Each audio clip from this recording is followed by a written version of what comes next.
Very much. Well, President Obama is giving Russia's Romanov dynasty a run for its rubles when it comes to naming czars.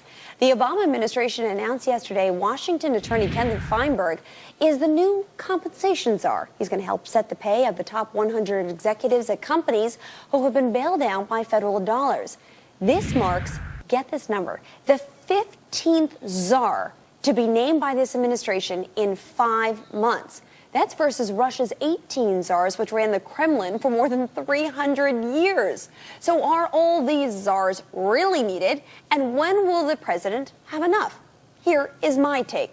Number one, what precisely does the czar do? How do they get paid? And ultimately, who are they accountable to? Is it only the president? Number two, is this creating a bureaucratic nightmare, or is the example in the case of the auto task force, the auto czar, an example of how to avert politics as usual? And number three, is one point person, given the number of financial crises, the right solution? Perhaps. Time can only tell. Joining me now for some analysis on all the czars in this country, Chris Kafinas is a strategic advisor at McMahon, Squire and Associates, and a former campaign director for the John Edwards presidential campaign. Nick Gillespie is the editor-in-chief of the websites Reason.com and Reason.tv. And Gary Livshin is the founder of the Russian Comedy Network and RussianComedy.net. Quite a group, gentlemen. Good to see you guys.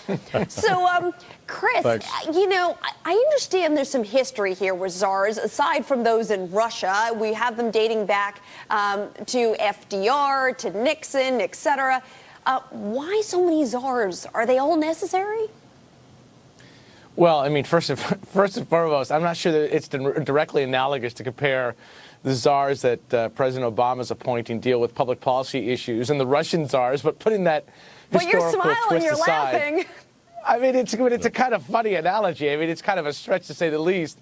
I mean, listen, at the end of the day, I think that the purpose of this is very serious, and that is you want someone to be appointed, if you will, to head this division of an issue or a problem area that you have great concern over. And you've seen that with, energy, you've seen that with healthcare, you've seen with the auto task force. And I think it's very smart because what it does, it allows you to put one individual who can go across agencies and basically becomes your point person. It's very similar to what I would say corporations do when they bring outside consultants to lead, for example, a task force, whatever that task force may be doing for that corporation. It's a smart bureaucratic tool to deal with a very difficult maze, especially when you have complex problems as President Obama faces right now. So, Nick, are there concerns about having 15 czars, or you think that makes the role of government a little smoother?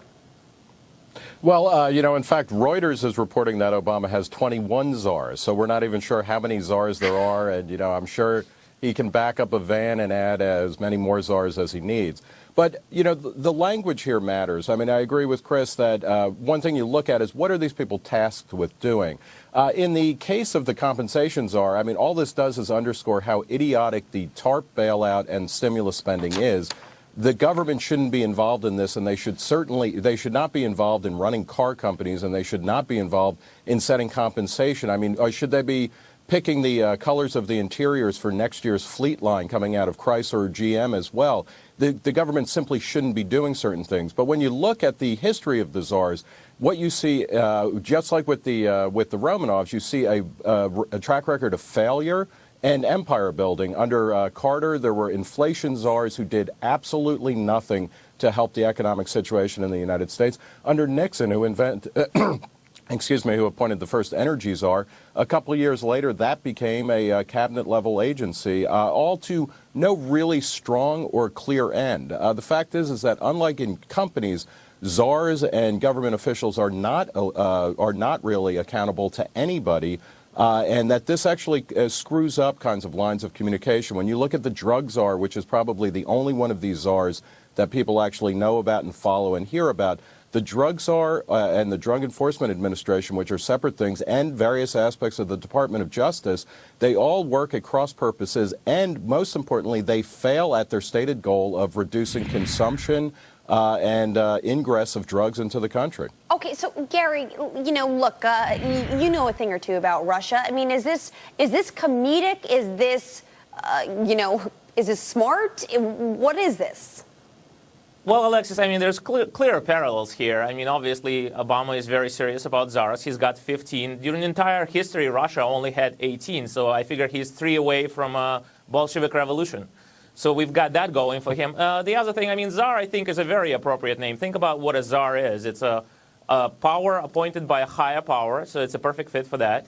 As far as, czars are really have monarchy powers, so they're not accountable to anybody. They can do whatever they want, and this is a great way to deal with the situation. I think the more czars, the better. And just on behalf of the Russian community, I think it's great. It's nice to finally see, American politics taking something from the Russia as opposed to going the other way. Chris is smiling. I know, Chris, you think it's a stretch, but it's pretty fascinating when you actually look at the number of czars over 300 years in Russia and how many we have in this administration. But let's talk specifically. I mean, look, some of these names, Paul Volcker, John Waters. I mean, you go through the list of some of the people on this list, and you've got some very well-known, some very well-established people who have either, for the most part, a lot of them have been in past administrations. What does that suggest about how this president is choosing to govern? Well, I think it suggests something very important, that he's willing to listen to very important and accomplished forces. I mean, and going back to a point that was made earlier, in terms of whether these czars are successful or not, listen, the American people, as well as the media and others, are going to judge accordingly. But at the end of the day, look at the auto task force, I think, as one example. The president could have just assigned this to one particular agency. I'm not sure who you could have assigned it to.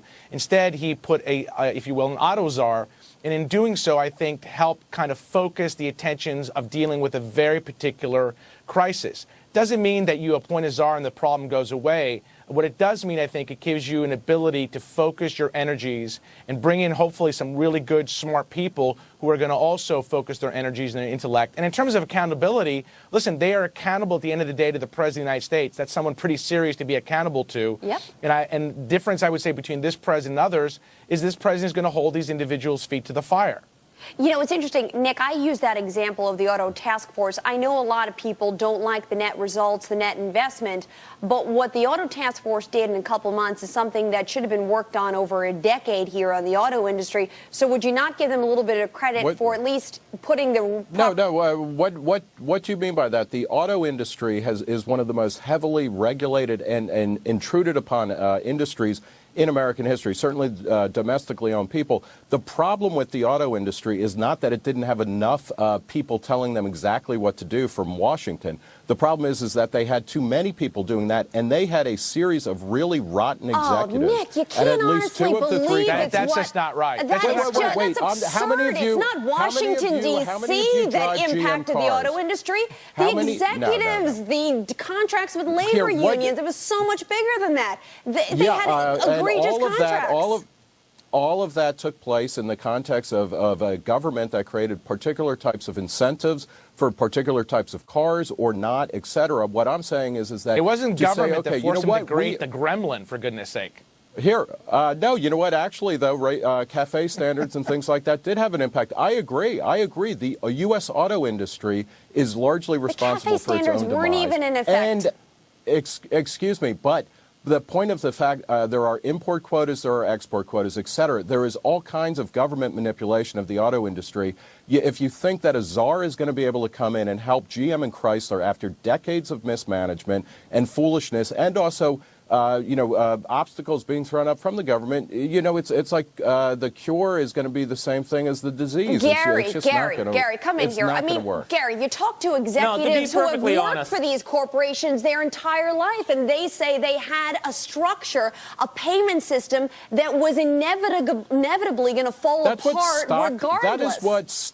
That is what stockholders are for, though. I mean, it's not for you or me or anybody else to say what people in a particular company should make. Should Fox News be able to pay you one way and somebody else something else, or should any private industry? The whole point is to get government out of something. Gary have the last word. Gary, if I may chime in here, to be a little bit more serious, I mean, the last pays are, you can't expect to give somebody $700 billion and have no accountability. So maybe it's not such a bad idea to have an outside influence to kind of take a look and see where is the $700 billion going? Is it going straight to bonuses, or are we going to spend this money doing something? So there's something to be said for what did the government do with What did the government do with the AIG bonuses? What did you know immediately that this is all going to be captured that's precisely by what they're interest. trying to avoid, appointing a person to look over this.